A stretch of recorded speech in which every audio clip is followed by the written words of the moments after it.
Hello दोस्तों, Rajput tutorial के इस ऑनलाइन प्लेटफॉर्म पर आपका स्वागत है। हम भारतीय राज्य व्यवस्था के अंतर्गत आज पढ़ेंगे मूल अधिकार। चलिए शुरू करते हैं। अगर जो वीडियो आपको पसंद आता है तो इसे शेयर करें और अपने मित्रों को और ग्रुप्स में भी शेयर करें। वीडियो को लाइक करें और चैनल को सब्सक्राइब करें। चलिए शुरू करते हैं। ब्रिटिश सम्राट द्वारा मैग्ना कार्टा पर हस्ताक्षर कब किया गया था? 1215 ईस्वी में। अमेरिकी संविधान में मूल अधिकारों को कब शामिल किया गया था? ये शामिल किया गया था 1791 में। भारत में सर्वप्रथम मूल अधिकार की मांग किस विधेयक के माध्यम से की गई थी? किस विधेयक के माध्यम से? स्वराज विधेयक 1895 ईस्वी के बाल गंगाधर तिलक के माध्यम से। मानव अधिकारों की सार्वभौम घोषणा संयुक्त राष्ट्र महासभा ने किस वर्ष किया था? 10 दिसंबर 1948 को किया गया था। मूल अधिकार में परिवर्तन करने के लिए किसमें संशोधन करना पड़ता है? संविधान में करना पड़ता है। सभी मूल अधिकार किस प्रकार की शक्ति को मर्यादित करते हैं? विधायी शक्ति को मर्यादित करते हैं। आगे देखते हैं। कॉमनवेल्थ ऑफ इंडिया बिल के माध्यम से 1925 ईस्वी में किसने मूल अधिकार की मांग की थी? श्रीमती एनी बेसेंट ने करी थी। संविधान सभा किसकी अध्यक्षता में मूल अधिकार पर परामर्श हेतु एक समिति का गठन किया गया? वल्लभ भाई पटेल की अध्यक्षता में। अल्पसंख्यक एवं मूल अधिकार पर परामर्श के लिए किसकी अध्यक्षता में उप समिति का गठन किया गया? ये जे.बी. कृपलानी की अध्यक्षता में की गई थी। ये जो उप समिति थी इसका गठन किया गया था किसकी अध्यक्षता में? जे.बी. कृपलानी और की अध्यक्षता में किया गया था अल्पसंख्यक और मूल अधिकारों के लिए परामर्श। अब आते हैं किसने मूल अधिकारों को हमारी भावना के साथ किया गया वादा तथा सभ्य विश्व के साथ की गई संधि कहा? किसने कहा? डॉक्टर राधाकृष्णन ने। अनुच्छेद 12 के अधीन राज्य में क्या क्या शामिल है? भारत सरकार एवं भारत की संसद, प्रत्येक राज्य सरकार एवं राज्य के विधानमंडल, स्थानीय प्राधिकारी और अन्य प्राधिकारी। किस पद की संविधान में परिभाषा नहीं दी गई है? नागरिकों के पिछड़े वर्गों की परिभाषा नहीं दी गई। भारतीय संविधान के किस भाग में मूल अधिकारों का उल्लेख है? भाग 3 में मूल अधिकारों का उल्लेख किया गया है। आगे आइए। किस अनुच्छेद में मूल अधिकारों का वर्णन मिलता है? अनुच्छेद 12 और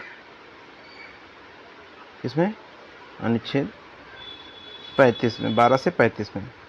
भारतीय संविधान में मूल अधिकार किस देश के संविधान से लिया गया है? ये अमेरिका के संविधान से मूल अधिकारों को लिया गया है। अब देखिए, भारतीय संविधान का मैग्ना कार्टा के किस भाग को कहा गया है? भाग 3 को। भारतीय संविधान के भाग 3 को मैग्ना कार्टा कहा गया है, जिसमें किसी मूल अधिकारों की बात की गई है। मूल संविधान में कितने मूल अधिकार थे? 7 थे। संपत्ति के मूल अधिकारों को किस संविधान संशोधन द्वारा प्रावधान द्वारा संविधान के किस अनुच्छेद में किया गया है? अनुच्छेद 19 का फर्स्ट का चा और अनुच्छेद 31 में। अब देखिए, मूल अधिकारों के बारे में देख लेते हैं कौन कौन से हैं। समानता का अधिकार 14 से 18 तक है, अनुच्छेद 14 से 18 तक। स्वतंत्रता का अधिकार अनुच्छेद 19 से 22 तक का है। शोषण के विरुद्ध अधिकार अनुच्छेद 23 से 24 का है। धर्म के विरुद्ध स्वतंत्रता का अधिकार अनुच्छेद 25 से 28 का है। संस्कृति और शिक्षा संबंधी अधिकार अनुच्छेद 29 से 30 तक का है। संवैधानिक उपचारों का अधिकार अनुच्छेद 32 है। राज्य की परिभाषा के अंतर्गत आते हैं तेल और प्राकृतिक गैस निगम।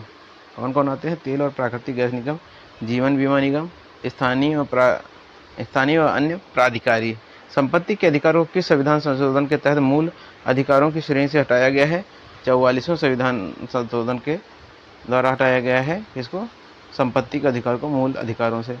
संपत्ति का अधिकार कानून अधिकार का उल्लेख किस अनुच्छेद में है? अब ये पहुंच गया कहाँ पे? 300 का में। संपत्ति के अधिकार के 44वें संविधान संशोधन द्वारा भाग 3 से हटाकर संविधान के किस भाग में कर दिया गया है? ये कर दिया गया है 12 में। अनुच्छेद कौन सा हो गया? 300 का। भारतीय संविधान के भाग 3 में राज्य की परिभाषा किस अनुच्छेद के अंतर्गत दी गई है? अनुच्छेद 12 में दी गई है। मूल अधिकार की प्रकृति किस प्रकार की? सकारात्मक और नकारात्मक दोनों प्रकार की है। कौन सा सिद्धांत संविधान पूर्व विधियों पर लागू होता है? यह ग्रहण का सिद्धांत लागू होता है। किस रिपोर्ट के माध्यम से 1928 में मूल अधिकारों की मांग की गई थी? नेहरू रिपोर्ट के माध्यम से मूल अधिकारों की मांग की गई थी। अब देखिए, मूल अधिकारों से संबंधित नेहरू रिपोर्ट कब पेश की गई थी? 1928 में। मूल अधिकारों की प्रकृति किस प्रकार की है? वादयोग और न्यायोचित है। गोलकनाथ बनाम पंजाब राज्य में 1962 में की प्रतिक्रिया फलस्वरूप संसद में कौन सा संविधान संशोधन किया गया था? 24वां संविधान संशोधन 1971।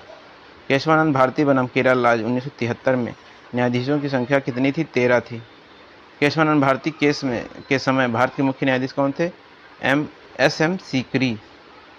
निर्बंधन की युक्तियुक्तता किसका विषय है? न्यायिक पुनर्विलोकन का विषय है। न्यायिक पुनर्विलोकन की शक्ति किस अनुच्छेद में अंतर्निहित है? अनुच्छेद 13, 32, 136 में। संविधान के किस अनुच्छेद में वर्णित है कि किसी भी अध्यादेश या अधिनियम के द्वारा मूल अधिकारों को छीन या समाप्त नहीं किया जा सकता? अनुच्छेद 13 द्वारा। अनुच्छेद 13, अब देखिए, अनुच्छेद 13 संबंधित है किससे? आच्छादन का सिद्धांत, पृथक्करणता का सिद्धांत और अधित्याग का सिद्धांत। भारत में न्यायिक पुनर्विलोकन का सिद्धांत किस देश के संविधान से लिया गया है? यूएसए के संविधान से लिया गया है। अनुच्छेद 13 के अंतर्गत संविधान के भाग 3 के असंगत किन विधियों को शून्य घोषित किया गया है? संविधान पूर्व विधियों को। किस प्रकार की विधियों को अनुच्छेद 13(2) के अंतर्गत शून्य घोषित किया गया है? मूल अधिकार से असंगत ऐसी विधियों को जो संविधान के लागू होने के पश्चात राज्य द्वारा निर्मित की गई हैं। अब आगे देखते हैं नेक्स्ट। विधि का अर्थ संविधान के किस अनुच्छेद में दिया गया है? अनुच्छेद 13 के 3 का में। अनुच्छेद 13 के 3 का में विधि के अर्थ दिया गया है इसमें। बातें, मूल अधिकारों का सुरक्षा कवच किस अनुच्छेद को कहा जाता है? अनुच्छेद 13 को मूल अधिकारों का सुरक्षा कवच कहा जाता है। किस वाद के पश्चात उच्चतम न्यायालय ने आच्छादन का सिद्धांत प्रतिपादित किया था? यह प्रतिपादित किया था भीखाजी बनाम मध्य प्रदेश राज्य में। कांग्रेस किस अधिवेशन में मूल अधिकारों की मांग की गई थी? कराची अधिवेशन 1931 में मूल अधिकारों की मांग करी गई थी। कराची अधिवेशन में जिस मूल अधिकार की मांग की गई थी उसने प्रारूप किसने बनाया था? जवाहरलाल नेहरू ने बनाया था। आगे देखते हैं हम।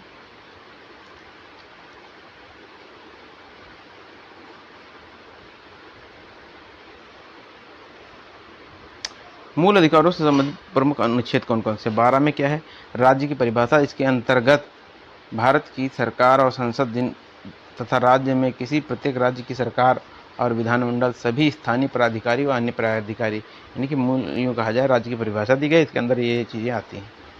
अनुच्छेद 13 में मूल अधिकारों के असंगत और उनका अल्पीकरण करने की विधियां हैं। मूल अधिकारों को असंगत और उनका अल्पीकरण करने वाली विधियां हैं किसमें? अनुच्छेद 13(I) में।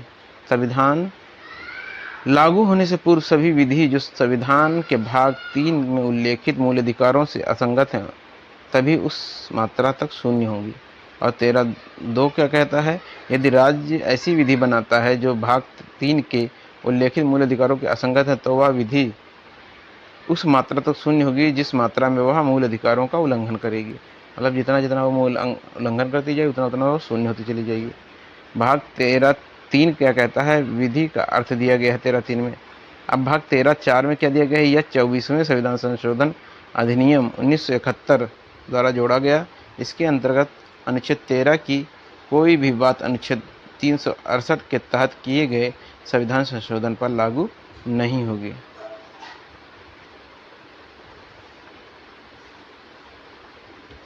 समता का अधिकार। भारतीय संविधान में समता का अधिकार 5 अनुच्छेदों द्वारा प्रदान किया गया है। यह अनुच्छेद कौन कौन है? अनुच्छेद 14 से 18 तक। भारतीय संविधान में कौन सा अनुच्छेद विधायन सत्ता पर पूर्ण नियंत्रण लगाता है? अनुच्छेद 14। संविधान के किस अनुच्छेद में कानून का समान आरक्षण प्रदान करता है? यह अनुच्छेद 14 प्रदान करता है। भारतीय संविधान में कौन सा अनुच्छेद वर्ग विभेद का निषेध करता है किंतु वर्गीकरण की अनुमति प्रदान करता है? अनुच्छेद 14। विधि का नियम या राज्य कानून का अधिराज्य का क्या अर्थ है? समान परिस्थितियों में समान व्यक्ति के लिए एक सा कानून और एक सा न्यायतंत्र। भारतीय संविधान के भाग 3 में उल्लेखित किस अनुच्छेद को सर्वग्राही रूप में प्रतिपादित किया गया है? अनुच्छेद 14 को।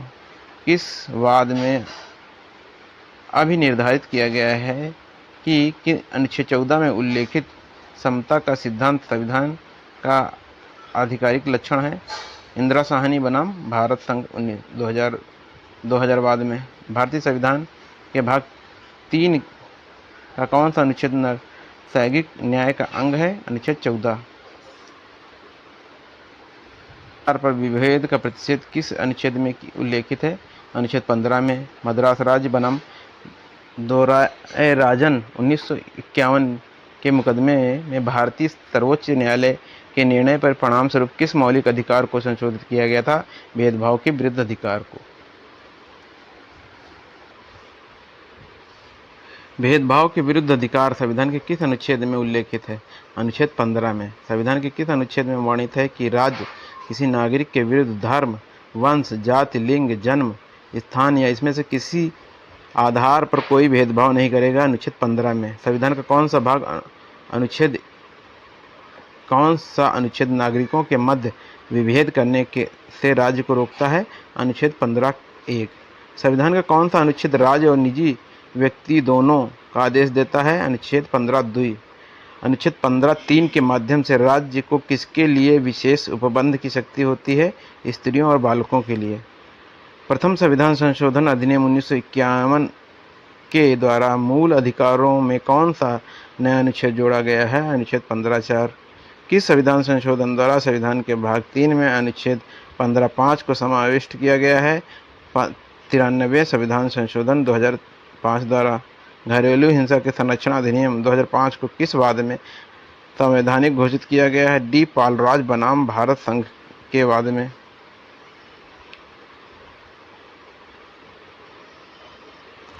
संविधान के किस वाद के पश्चात अनुच्छेद 15(5) का समावेश किया गया है? पी.ए. ईमानदार बनाम महाराष्ट्र राज्य। किस अनुच्छेद के तहत सामाजिक और एवं शैक्षणिक दृष्टि से पिछड़े वर्गों की उन्नति के लिए या अनुसूचित जातियों या जनजातियों के लिए राज्य द्वारा विशेष उपबंध करने का प्रावधान किया गया है? तो अनुच्छेद 15(5) में किया गया है। संविधान के किस अनुच्छेद में अन्य पिछड़ा वर्ग के लिए आरक्षण का प्रावधान किया गया है? अनुच्छेद 15(4), अनुच्छेद 16(4) में। 103वें संविधान संशोधन द्वारा भारतीय संविधान में कौन सा अनुच्छेद जोड़ा गया? अनुच्छेद 15(6), अनुच्छेद 16(6). संविधान का कौन सा अनुच्छेद लोक नियोजन के विषय में सभी नागरिकों को अवसर की समानता की प्रत्याभूति प्रदान करता है? अनुच्छेद 16(1) और 16(2). भाग 3 का कौन सा अनुच्छेद राज्य के अधीन नियोजन की दशा में लागू होता है? अनुच्छेद 16।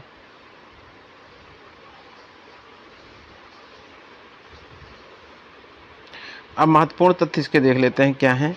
अनुच्छेद 15(6) के तहत आर्थिक रूप से कमजोर वर्गों के लिए विशेष प्रावधान किया गया है। इसमें 15(6) के तहत आर्थिक रूप से EWS होते हैं। और अनुच्छेद 15(6) द्वारा आर्थिक रूप से कमजोर वर्गों के लिए शिक्षा संस्थाओं में 10% आरक्षण दिया जाएगा। अब अनुच्छेद 16(6) क्या कहता है? आर्थिक रूप से कमजोर वर्गों के लिए पदों या नियुक्तियों में अधिकतम 10% की सुविधा प्रदान की गई है। ये 16(6) के अंतर्गत है। भारतीय न्यायालय के समान कार्य के लिए समान वेतन का मौलिक अधिकार निगमन करने हेतु समक्ष किस अनुच्छेद के तहत किया गया है? संविधान की प्रस्तावना में समाजवादी शब्द तथा अनुच्छेद 14 व 16 को मिलाकर पढ़ना। संविधान के अनुच्छेद 16(4) का किस संविधान संशोधन के माध्यम से अंतः स्थापित किया गया था? 73वें संविधान संशोधन अधिनियम 1995 के द्वारा। अनुच्छेद 16(4) का किसके लिए सरकारी नौकरियों में प्रोन्नति का आरक्षण प्रदान करता है? अनुसूचित जाति और अनुसूचित जनजाति के लिए। प्रथम पिछड़ा वर्ग आयोग का गठन कब किया गया था? ये 29 जनवरी 1953 को किया गया। कब किया गया था? 29 जनवरी 1953 को। प्रथम पिछड़ा वर्ग आयोग के अध्यक्ष कौन थे? काका कालेलकर थे। द्वितीय पिछड़ा वर्ग आयोग के गठन की अध्यक्षता में किसकी अध्यक्षता में किया गया था? VP मंडल 1 जनवरी 1989 में VP मंडल की अध्यक्षता में किया गया था। अस्पृश्यता उन्मूलन का प्रावधान किस अनुच्छेद में है? 17 में है। मूल अधिकार कौन कौन से? मूल अधिकारों किस संवर्ग में अस्पृश्यता के रूप में किए गए विभेदन के विरुद्ध संरक्षण समाविष्ट है समता का अधिकार। किस वाद में के माध्यम से यह अधिनिर्धारित किया गया है कि अनुच्छेद 18 में उन अभिजात्य उपाधियों का प्रतिषेध किया गया जो अनुबंधिक होती हैं। बालाजी राघवन बनाम भारत संघ 1996।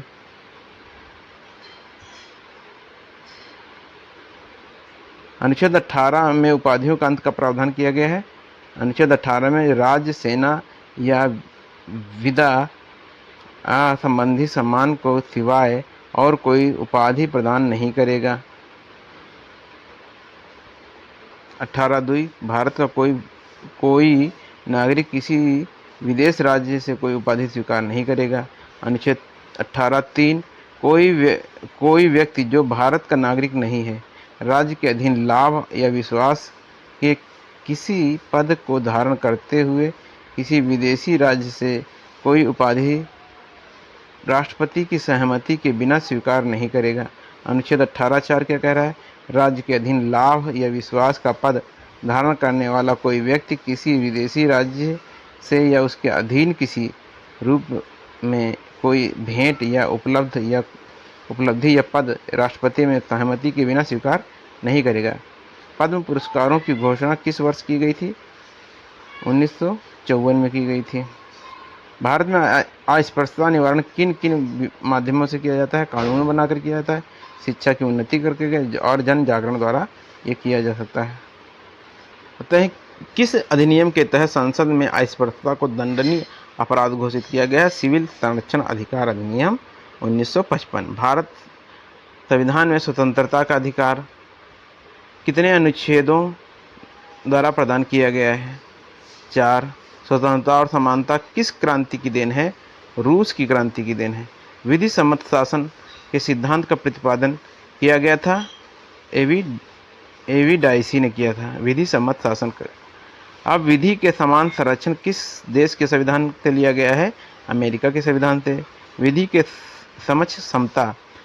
समक्ष समता की अवधारणा का प्रयोग डाइसी ने किया है।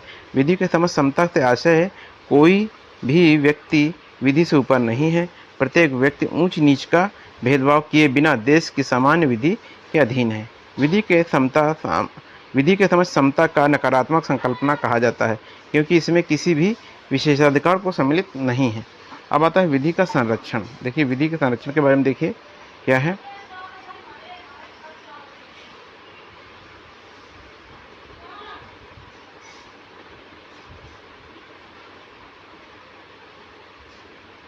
देखिए विधि के समान संरक्षण में क्या है? इससे आशय है कि कोई व्यक्ति समान परिस्थितियों में उन पर एक ही विधि लागू होगी। मतलब कोई लोग हों लेकिन परिस्थितियां समान हो, चाहे वो छोटा हो बड़ा, मतलब एक अमीर गरीब हो या किसी भी जाति संप्रदाय से हो, कोई वेशभूषा से, तो उनके लिए कहा गया है कि समान परिस्थितियों में उन पर एक ही कानून लागू होगा। इस अभिव्यक्ति को सकारात्मक संकल्पना माना जाता है क्योंकि उसमें राज्य से सकारात्मक कार्रवाई की अपेक्षा होती है। विधि सम्मत प्रयोजनों के लिए व्यक्तियों का वर्गीकरण करने की शक्ति किसके पास है? राज्य के पास है। मार्गदर्शक शक्ति का सिद्धांत क्या है? जब शक्ति का मनमाने ढंग से प्रयोग किया जाता है। भारतीय संविधान का कौन सा अनुच्छेद संसद को अस्पृश्यता के आचरण के लिए दंड विहित करने के लिए विधि बनाने की शक्ति देता है? अनुच्छेद 17 के साथ अनुच्छेद 35 को पढ़े जाने पर। सिविल अधिकार संरक्षण अधिनियम 1955 में विहित दंड है किसी व्यक्ति की सार्वजनिक पूजा स्थल में प्रवेश करने से या पूजा करने से रोकना। अस्पृश्यता के आधार पर अनुसूचित जाति के किसी सदस्य का अपमान करना और प्रत्यक्ष या अप्रत्यक्ष रूप से अस्पृश्यता का उपदेश देना।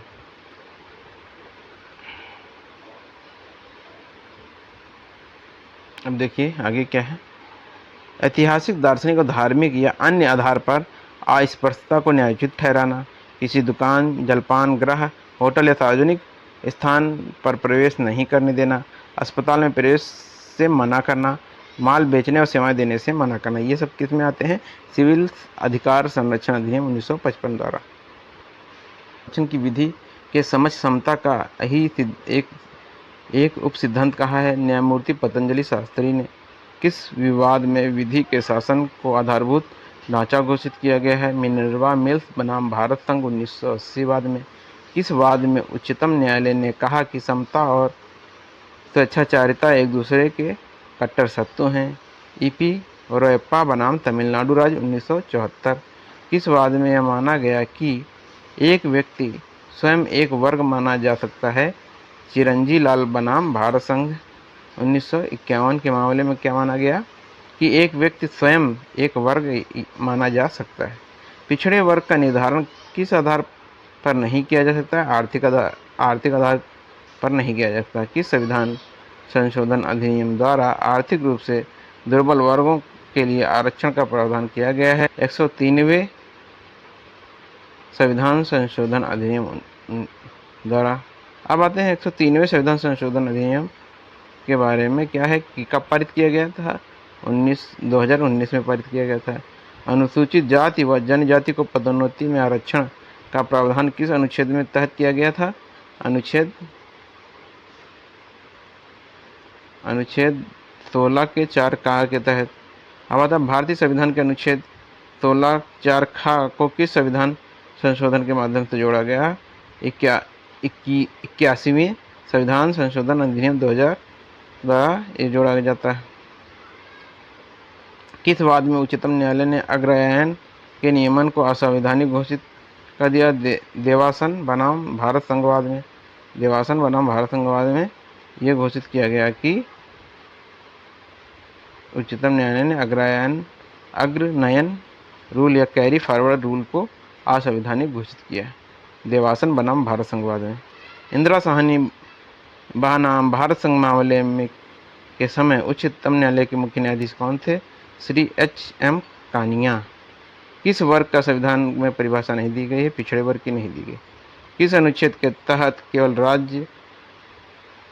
राज्य केवल सेना एवं विद्या संबंधी उपाधियां प्रदान करेगा? 18 का पहले के द्वारा 18(1) के तहत। अब आते हैं स्वतंत्रता का अधिकार देख लेते हैं। अनुच्छेद 19 में क्या है? वाक स्वतंत्रता आदि विषय कुछ अधिकारों का संरक्षण। 20 क्या कहता है? अपराधों के लिए दोष सिद्धि के संबंध में संरक्षण। 21 क्या कहता है? प्राण और दैहिक स्वतंत्रता का संरक्षण। फिर 21 क्या कहता है? 21 का क्या कहता है? शिक्षा का अधिकार कहता है। 22 कहता है कुछ दिशाओं में गिरफ्तारी और निषेध का संरक्षण। मूल संविधान में अनुच्छेद 19 के तहत कितनी स्वतंत्रताओं का प्रावधान किया गया है? 7। भारतीय संविधान के अनुच्छेद 19 के तहत प्राप्त किन स्वतंत्रताओं पर राज्य द्वारा अनुसूचित जनजातियों के हितों पर प्रतिबंध लगा सकता है? संचरण तथा निवास की स्वतंत्रता पर। वर्तमान में अनुच्छेद 19 के तहत कितनी स्वतंत्रताओं का उल्लेख किया गया है? 6 स्वतंत्रताओं का। संविधान के किस अनुच्छेद में भाषण और अभिव्यक्ति की स्वतंत्रता के अधिकार का प्रावधान किया गया था? 19(1) का। भारतीय संविधान का कौन सा अनुच्छेद प्रेस की स्वतंत्रता से संबंधित है? अनुच्छेद 19(1) का। उच्चतम न्यायालय की व्यवस्था के अनुसार निजी भवनों के ऊपर झंडे को फहराने का हर नागरिक को मौलिक अधिकार है। संविधान में इसका प्रावधान किस अनुच्छेद के तहत किया? ये अनुच्छेद 19 फर्स्ट के का के तहत। संविधान में किस अनुच्छेद को शांतिपूर्ण और निरायुध सम्मेलन की स्वतंत्रता का अधिकार उल्लेखित है?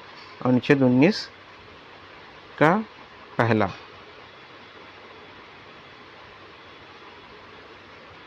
संविधान में विधि के समक्ष समता का विचार किस देश के संविधान से लिया गया है? ब्रिटिश संविधान से लिया गया है।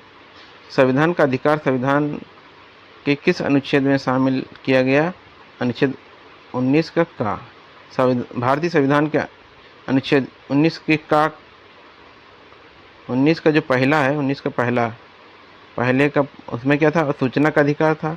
19 के फर्स्ट का ये सूचना का अधिकार वाला है ना। 19 का फर्स्ट का काम है। और भारतीय संविधान के अनुच्छेद 19 के फर्स्ट के छा में कितनी अभिव्यक्तियों का प्रयोग किया गया है? 4 अभिव्यक्तियों का प्रयोग किया गया है। संविधान के अनुच्छेद 19 के फर्स्ट के छा में कितनी अभिव्यक्तियों का प्रयोग किया गया? 4। वित्त, उपजीविका, व्यापार और कारोबार। अपराध के दोष सिद्धि के संबंध में संरक्षण का प्रावधान किस अनुच्छेद में किया गया है? अनुच्छेद 20 में किया गया है। अपराध करने के लिए जो कानून है उसी के अनुरूप सजा का प्रावधान किया गया है। इसका उल्लेख संविधान के किस अनुच्छेद में मिलता है? अनुच्छेद 20 के पहले में, 20 का फर्स्ट। किस अनुच्छेद में यह स्पष्ट किया गया है कि किसी भी व्यक्ति को एक अपराध के लिए सिर्फ एक बार सजा मिल सकती है? अनुच्छेद 20 के 2 में। भारतीय संविधान के किस भाग में स्पष्ट किया गया है कि किसी भी व्यक्ति को स्वयं के विरुद्ध गवाही देने के लिए बाध्य नहीं किया जाएगा? यह भाग 3 के अनुच्छेद 20 के 3 में, भाग 3 के अनुच्छेद 20 के 3 में कहा गया। यदि राष्ट्रीय आपातकाल युद्ध या बाह्य आक्रमण के आधार पर घोषित हुआ है तो सभी मूल अधिकार स्थगित किए जा सकते हैं, परंतु अनुच्छेद 20 और 21 को स्थगित नहीं किया जा सकता। संविधान में मूल अधिकारों का निलंबन का बंध कहाँ मिलता है? अनुच्छेद 358 और 389 में। अनुच्छेद 358 किस मूल अधिकार के निलंबन से संबंधित है? अनुच्छेद 19 के। अनुच्छेद 59 के किस मूल अधिकार के निलंबन की बात करता है? अनुच्छेद 20 और 21 को छोड़कर अन्य सभी अधिकारों के बारे में। राष्ट्रीय आपातकाल के दौरान कौन सा मूल अधिकार निलंबित नहीं किया जा सका? अनुच्छेद 20 और 21। राष्ट्रीय आपातकाल के दौरान कौन सा मूल अधिकार समिति या समाप्त नहीं किया जा सकता है? कौन सा है?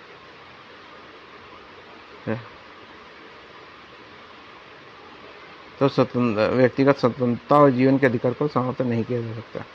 अब आते हैं केवल नागरिकों को प्राप्त मूल अधिकार कौन कौन से हैं जो सिर्फ भारतीय नागरिकों को मिले हैं? कौन कौन से? अनुच्छेद 15 हो गया, जिसमें मूल धर्म, जाति, लिंग के आधार पर विभेद का प्रतिषेध है।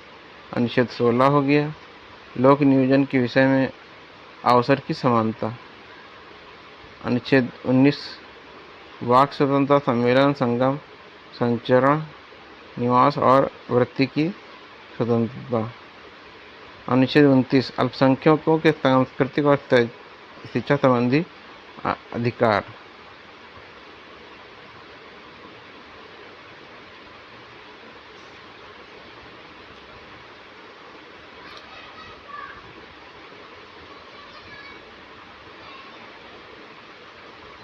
भारतीय संविधान के भाग 3 में कौन से अधिकार रहते हैं जिन्हें लागू करने के लिए किसी भी सीमा का निर्धारण नहीं किया गया है? तो कौन से अनुच्छेद हैं? अनुच्छेद 14, 17, 18, 20, 24। कौन से ऐसे मूल अधिकार हैं जिन्हें परिवर्तनीय बनाने के लिए कोई भी विधि बनाने की आवश्यकता नहीं होती? 14, 19 और 21। भारतीय संविधान के किस अनुच्छेद में विधि की समयक दृष्टि प्रक्रियाओं के सिद्धांत को शामिल किया गया है? अनुच्छेद 21 में। भारतीय संविधान का कौन सा अनुच्छेद व्यक्ति के विदेश यात्रा के अधिकार का संरक्षण प्रदान करता है? अनुच्छेद 21। किस वाद के तहत निर्धारित की गया कि अनुच्छेद 21 में प्रयुक्त दैहिक स्वतंत्रता शब्दावली में संचरण, जिसमें